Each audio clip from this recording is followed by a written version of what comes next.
Salut Fabien.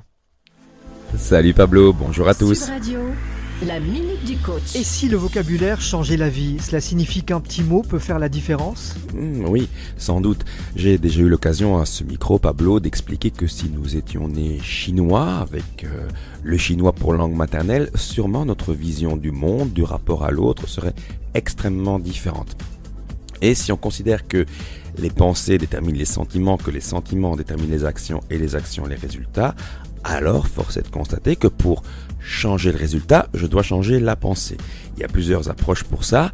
Une de mes approches presque fétiches, c'est de dire et si je changeais le vocabulaire ?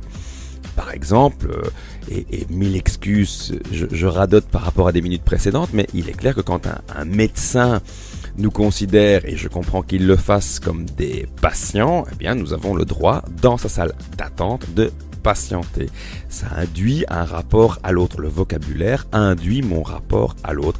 Et c'est aussi la raison pour laquelle j'avais déjà cité Camus, mal nommer les choses, c'est ajouter au désordre du monde.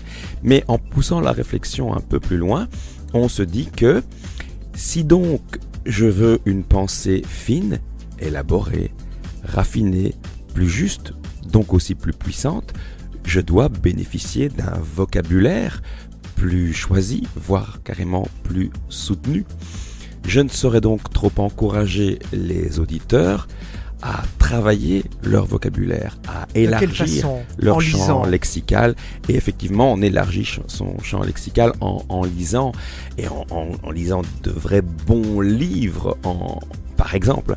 Et ce que je constate comme, entre guillemets, dérive, parce que le mot est sans doute trop fort, encore le mot, beaucoup de mes clients préfèrent écouter dans leur voiture des audios libres, audio-livres, je ne sais pas exactement comment on les nomme d'ailleurs, moi je n'écoute pas ça, je préfère lire, et je pense que c'est intéressant, c'est mieux que rien. Ils écoutent aussi des résumés sur l'application Cooper, donc on te donne en 20 minutes le résumé d'un livre de 500 pages, donc c'est bien, c'est mieux que rien du tout, mais je pense que ça reste un exercice qui est plus passif qu'actif et qui ne vous permettra pas tellement d'élargir votre vocabulaire. Ni de rentrer en profondeur.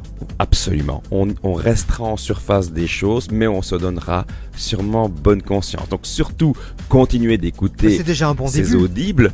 Oui, bien sûr, continuez, mais sincèrement, si vous allez beaucoup plus en profondeur, donc vous consentez à fournir des efforts, alors votre pensée sera beaucoup plus élaborée.